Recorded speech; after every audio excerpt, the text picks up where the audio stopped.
Mereka itu ganti warga negara kita, slot main di Eropanya aja makin sulit. Karena kita belum ranking 50 besar dunia, kita masih 120, mereka banyak yang berkorban.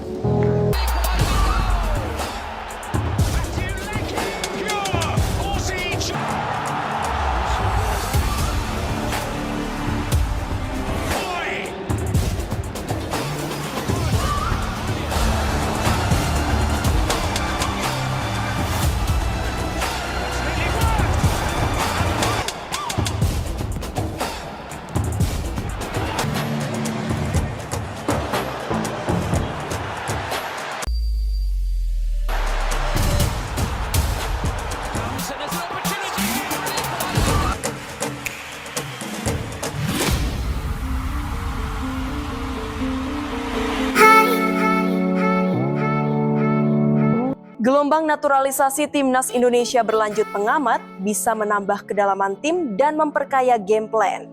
Gelombang naturalisasi pemain timnas Indonesia bakal terjadi lagi. 5 pemain diaspora asal Belanda diisukan sedang didekati untuk jadi WNI. Apa manfaatnya? Nama yang santer disebut antara lain Mauro Zijlstra, Miliano Jonathans, Pascal Struijk, Dean Zandbergen, dan Tristan Guijar. Bahkan pelatih timnas Indonesia Patrick Kluivert dan asistennya turun gunung langsung bertemu dengan pemain bidikannya. Termasuk mereka terbang ke Inggris untuk dialog dengan Pascal Struijk yang baru saja mengantar Leeds United promosi ke Premier League. Ayah Miliano Jonathans juga sempat datang ke Indonesia ketika JIZ DKK menjamu Bahrain pada matchday ke-8 putaran ketiga kualifikasi Piala Dunia 2026 di Jakarta. PSSI dan tim pelatih timnas Indonesia makin agresif menjemput bola dalam pendekatan kepada calon pemain naturalisasi. Penambahan pemain diaspora baru langkah strategis dan wajar untuk timnas Indonesia. Saya kira setelah menjalani 2 pertandingan lawan Australia dan Bahrain, tim pelatih tahu kekurangan timnas Indonesia.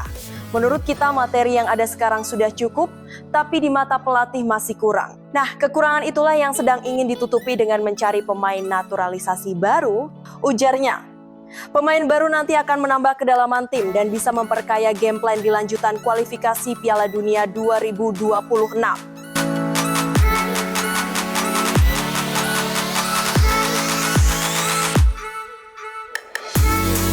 Calon naturalisasi itu 2 posisi bek dan sisanya bernaluri serang. Tampaknya saat ini 2 sektor itu yang ingin diperkuat oleh Patrick Kluivert. Pemain baru ini menambah kekuatan timnas Indonesia di putaran ketiga atau nanti jika harus bersaing di fase keempat untuk lolos ke Piala Dunia 2026, ucapnya. Dengan masuknya pemain naturalisasi nanti, Patrick Kluivert bisa punya variasi permainan lebih banyak lagi. Di era Shin Tae-yong materi pemain terbatas, sehingga variasi permainan cenderung monoton karena Shin Tae-yong fokus di pertahanan. Tapi berikutnya Patrick Kluivert bisa improvisasi lebih baik karena kedalaman tim mulai bagus.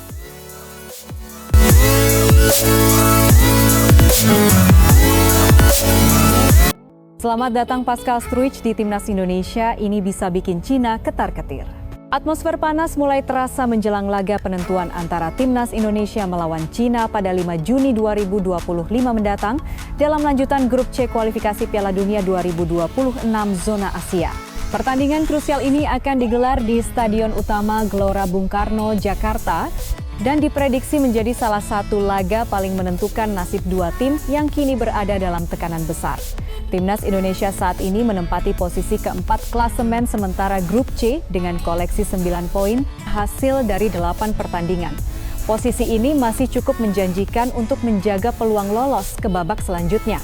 Sebaliknya, China berada di dasar klasemen dengan hanya mengumpulkan 6 poin, membuat laga kontra Indonesia menjadi momen hidup dan mati bagi skuad The Dragon.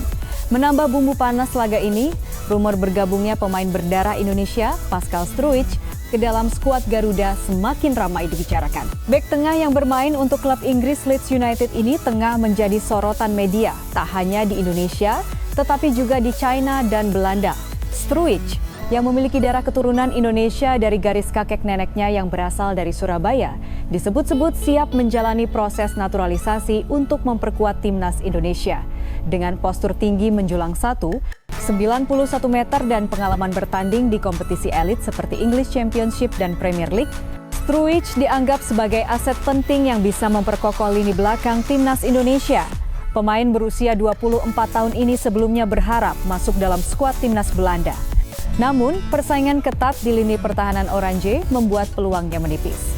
Kini, pintu menuju timnas Indonesia terbuka lebar, apalagi setelah ia tertangkap kamera duduk berdampingan dengan pelatih Patrick Kluivert saat Leeds United menjamu Oxford United pekan lalu. Langkah tersebut makin menguatkan spekulasi bahwa Struijk serius mempertimbangkan untuk membela Garuda dalam laga-laga krusial ke depan.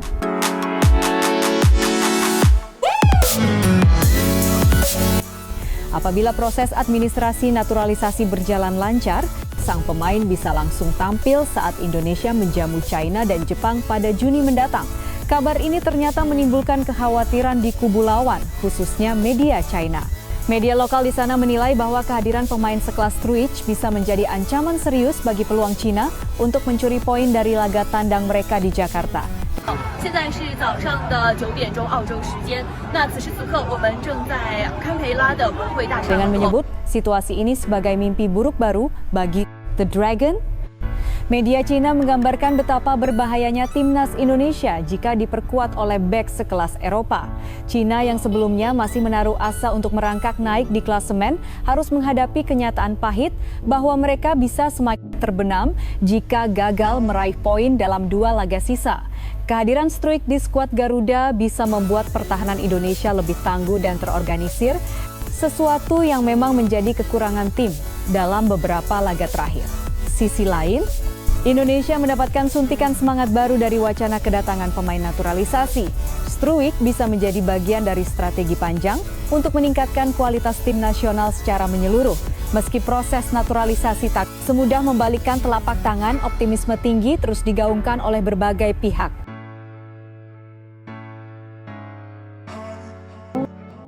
Jayden Oosterwolde akui sudah ada kontak dengan PSSI. Akan jalani naturalisasi dalam waktu dekat, pemain keturunan Indonesia yang kini membela klub raksasa Turki Fenerbahce Jayden Oosterwolde secara terbuka mengakui bahwa dirinya telah dihubungi oleh PSSI terkait kemungkinan memperkuat timnas Indonesia. Kabar ini pun langsung menjadi sorotan publik sepak bola di Indonesia, mengingat PSSI terus aktif memburu dan melakukan naturalisasi kepada pemain berdarah Indonesia untuk memperkuat skuad Garuda. Dalam wawancaranya baru-baru ini, Jayden menyebut bahwa bukan hanya Indonesia yang mendekatinya, tetapi juga timnas Suriname. Meski mendapat 2 tawaran untuk memperkuat tim nasional, bek kiri berusia 24 tahun tersebut mengaku belum membuat keputusan lantaran dirinya masih memiliki harapan besar untuk bisa bermain bersama timnas Belanda. Mereka meminta saya membela Indonesia. Selain itu, timnas Suriname juga meminta hal yang sama kepada saya, kata Jayden. Jayden tidak menampik adanya komunikasi dari PSSI, namun ia menegaskan bahwa saat ini belum ada agenda untuk berpindah kewarganegaraan atau bermain untuk negara lain selain Belanda. Namun, saya menundanya. Saya tidak pernah menolak, tetapi itu sama sekali tidak ada dalam agenda. Jayden juga bersikeras untuk bisa menunggu kesempatan dirinya untuk bisa dipanggil oleh Ronald Koeman selaku pelatih kepala timnas Belanda. Jayden Oosterwolde sendiri tengah menikmati kariernya di kompetisi Eropa.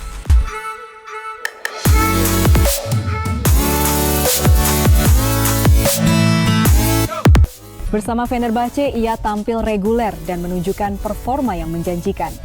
Dengan potensi besar yang dimilikinya, bukan tidak mungkin pelatih timnas Belanda suatu saat memberikan kesempatan kepada pemain berdarah Indonesia Suriname ini.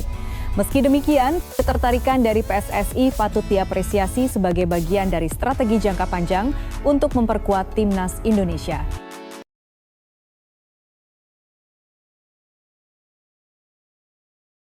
Dalam beberapa tahun terakhir, Indonesia cukup aktif dalam proses naturalisasi pemain keturunan yang berkarier di luar negeri. Keberhasilan mendatangkan nama-nama seperti Jay Itzes, Kevin Dix hingga yang terbaru adalah Ole Romeni menjadi bukti nyata langkah serius PSSI dalam upaya meningkatkan prestasi Indonesia di level internasional. Kondisi ini membuat masa depan Jayden Oosterwolde masih terbuka lebar. Dengan usia yang masih tergolong muda, bukan tidak mungkin pada akhirnya Jayden memutuskan untuk membela Merah Putih. Meski saat ini belum menjadikan Indonesia sebagai prioritas, tidak menutup kemungkinan bahwa ke depannya ia dapat mengubah keputusan jika tak kunjung mendapat panggilan dari timnas Belanda. Kemenkum dukung proses naturalisasi pemain timnas agar bisa tampil di Piala Dunia. Proses naturalisasi pemain untuk timnas Indonesia diperkirakan akan bertambah pemain keturunan Indonesia lainnya yang segera bergabung sebagai warga negara Indonesia. WNI. Kementerian Hukum Kemenkum RI menyatakan dukungannya terhadap langkah ini. Menteri Hukum RI, Supratman Andi Aktas, menegaskan dukungannya kepada PSSI dan Kementerian Pemuda dan Olahraga terkait naturalisasi tersebut. Pokoknya kami Kementerian Hukum pasti akan support PSSI dan Kementerian Pemuda dan Olahraga. Harapan rakyat Indonesia untuk tampil di Piala Dunia itu harga mati, ujarnya kepada wartawan. Berkas-berkas disiapkan, proses naturalisasi ini dijadwalkan berlangsung segera. Kami mencoba mengerjakan naturalisasi dengan sangat cepat demi timnas Indonesia yang lebih baik ke depannya. Terbaru, media Cina 163 ketar-ketir mendapati kabar Pascal Struijk yang ramai dikaitkan dengan timnas Indonesia. Pascal pun dinilai berpotensi jadi amunisi tambahan timnas Indonesia dalam mengarungi laga-laga berikutnya di kualifikasi Piala Dunia 2026 zona Asia, termasuk melawan timnas Cina. Pascal Struijk sendiri memang pemain berkualitas. Kini dia merumput bersama klub Inggris Leeds United. Nama Pascal Struijk memang tengah ramai diperbincangkan pencinta sepak bola tanah air. Dia disebut-sebut bakal jadi sosok pemain keturunan berikutnya yang dinaturalisasi untuk bela timnas Indonesia.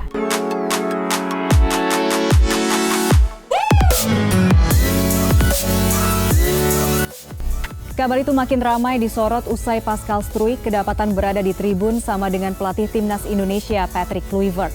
Tak sekadar berada di tribun yang sama, Pascal Struijk pun terlihat duduk di samping Patrick Kluivert dan berbincang. Media China pun turut soroti sosok Pascal Struijk. Mereka khawatir Pascal Struijk bakal jadi amunisi tambahan timnas Indonesia dalam menghadapi laga tersisa di grup C babak ketiga kualifikasi Piala Dunia 2026 zona Asia. Diketahui skuad Garuda masih melakoni 2 laga lagi di grup C. Mereka akan melawan China dan Jepang pada Juni 2025.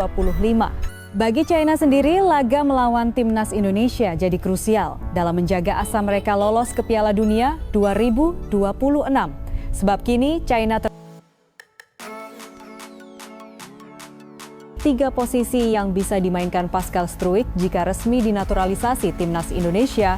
Nomor 1, bek tengah. Nama Pascal Struijk memang ramai dikaitkan dengan timnas Indonesia saat ini. Apalagi Pascal Struijk diketahui sempat berada di tribun yang sama dengan pelatih timnas Indonesia, Patrick Kluivert. Momen itu terjadi di laga Oxford United versus Leeds United di laga lanjutan Liga 2 Inggris 2024-2025 pada pertengahan April 2025. Kuat dugaan ada pertemuan yang terjadi di antara mereka. Jika itu benar, Pascal Struijk berpotensi membela timnas Indonesia. Sebab Struijk memiliki darah Indonesia dan sudah lama diincar PSSI untuk memperkuat Garuda. Kehadiran Pascal Struijk tentunya bisa membuat timnas Indonesia makin tangguh. Apalagi dia berlabel pemain serba bisa karena dapat mengisi banyak posisi. Berikut 3 posisi yang bisa dimainkan Pascal Struijk jika resmi dinaturalisasi timnas Indonesia. Ketiga, bek kiri. Salah satu posisi yang bisa dimainkan Pascal Struijk jika resmi dinaturalisasi timnas Indonesia adalah bek kiri. Posisi ini pernah diisi Struijk sebanyak 28 kali.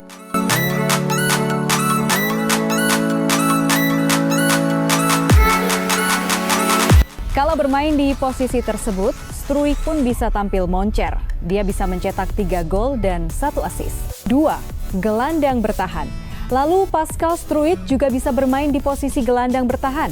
Dia pun cukup tangguh kala bermain sebagai jangkar di lini tengah. Alhasil Struijk pernah mengisi posisi gelandang bertahan dalam 18 pertandingan.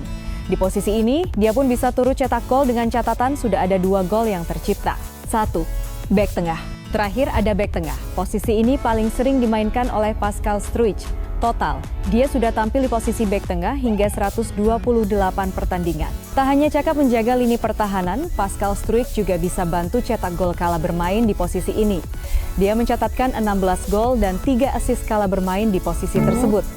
Ketua Umum PSSI Erick Thohir menyatakan kualitas individu atlet bukan satu-satunya syarat dalam menaturalisasi pemain untuk membela timnas Indonesia.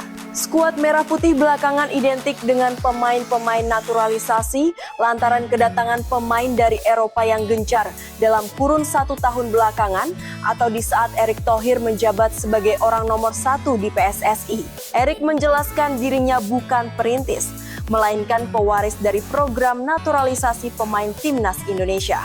Pria yang kini menjabat sebagai Menteri BUMN itu pun menjelaskan PSSI mencoba mengubah tata cara menaturalisasi pemain dari luar negeri demi kualitas tim Garuda yang lebih baik. Kami punya sejarah panjang soal naturalisasi sebenarnya. Bahkan itu sudah ada sejak 3 atau 4 ketua PSSI sebelum saya, kata Erick dalam siniar. Jauh sebelum Erick menduduki kursi PSSI 1, banyak pemain dari luar negeri dinaturalisasi dan masuk ke timnas Indonesia seperti Christian Gonzalez, John van Bokering, Tony Kusel, Rafael Maitimo, Diego Michels, Osa Saha, Victor Igbonevo, sampai Stefano Lillipali. Pada 2023 datang Jordi Amat dan Sandy Walsh, yang kemudian disusul pemain-pemain macam Ivar Jenner, Rafael Struijk, Justin Hapner, hingga Jay Itzes, Tom Haye, Martin Paes, dan Calvin Verdong yang kini menjadi penggawa timnas Indonesia.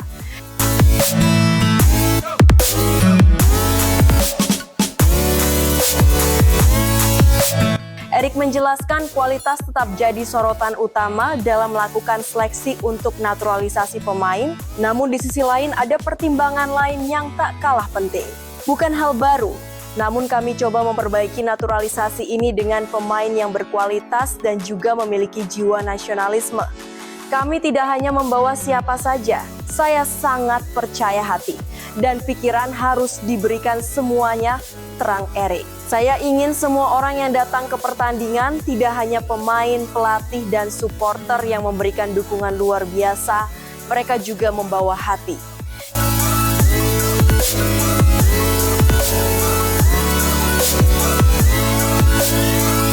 Ini nilai berbeda yang kami coba bangun. Pada saat yang sama nasionalisme menjadi bagian dari hiburan dan pertandingan, ujarnya menambahkan.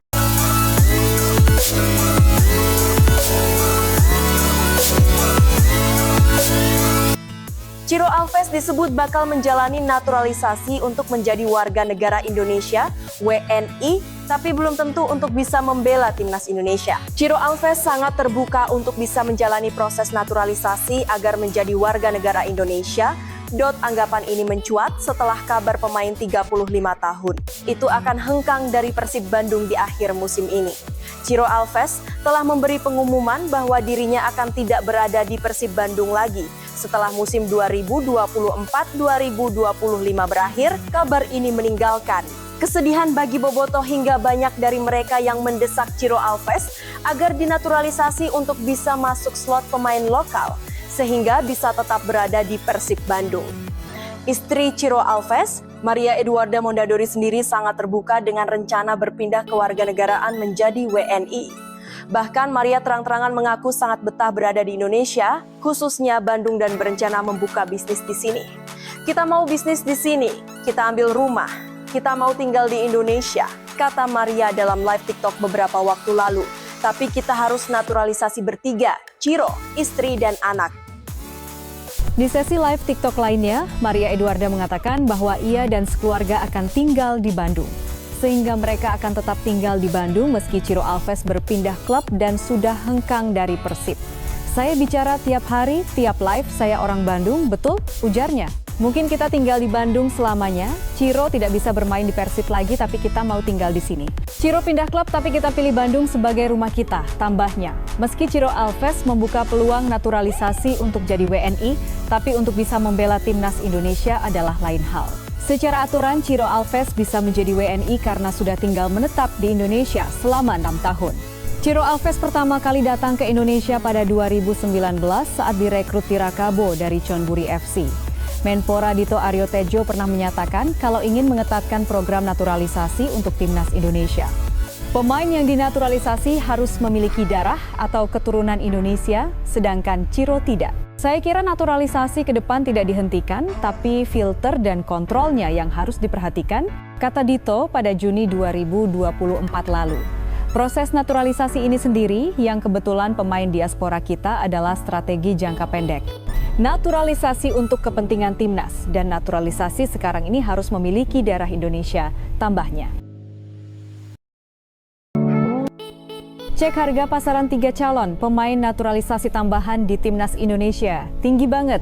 Ada potensi PSSI mendapatkan 3 pemain keturunan lagi sebelum FIFA Matchday Juni 2025 dimulai, yakni Pascal Struijk, back, Leeds United, Tristan Guijer, fullback, wing kanan, Peg Zwolle, dan Miliano Jonathans, winger FC Utrecht.